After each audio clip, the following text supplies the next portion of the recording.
Hey guys, it's Paul from Online Sax Academy, and in today's lesson we're doing example solos on the tune Stand By Me.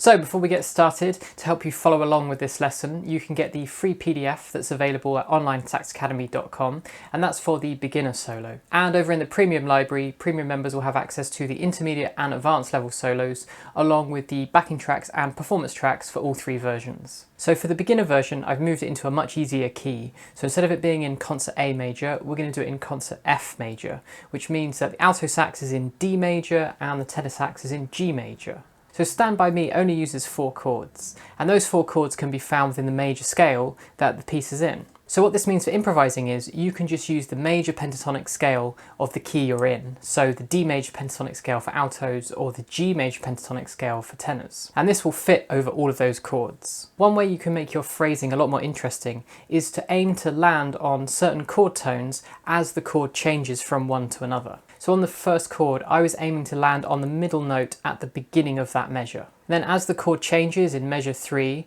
again I was aiming to land on the middle note of that chord, which is otherwise known as the third of the chord. And the same thing for the third chord, I was aiming to land on the middle note of the triad. And on the fourth chord, it was the top note of the triad. And on the last chord, I was aiming to land on the root note. Now what this does is it provides a framework and something for you to aim your phrases towards as you're improvising. Now you can still just use the major pentatonic scale over all of this, but now you're aiming to land on certain notes as those chords change. And this can give a lot more structure to your improvising and take away that feeling that you're just kind of randomly wandering around a scale, because now you're aiming to get to a certain note as those chords change. So here's that example beginner version that you can try.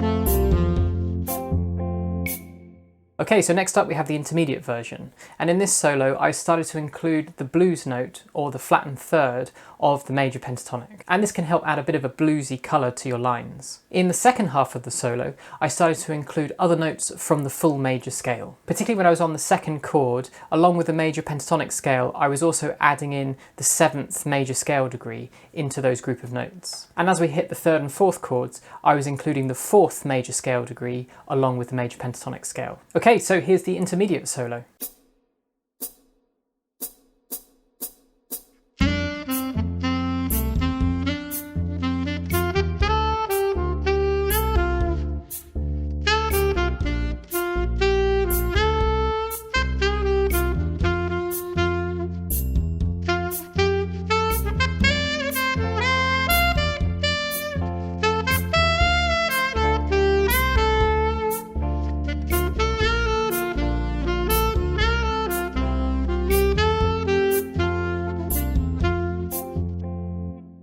Okay, so for the advanced version, we're putting it back into the original key of the song, which is in A major. Now that puts us into a tricky key on the alto sax, which is F sharp major, which has 6 sharps. Basically, every note is sharpened apart from the B. In the music, you're going to see this note called E sharp. Now E sharp is just another way of saying F natural, but the reason why they don't call it F natural is because you have F sharps as well. And the way scales work is you need to have one of every letter name. So for this solo, I was using all the techniques that we had in the intermediate solo, including that flattened third and including other scale tone notes as well. And along with this, I've started to use some double time, faster 16th note lines as well. Okay, so here's the advanced version.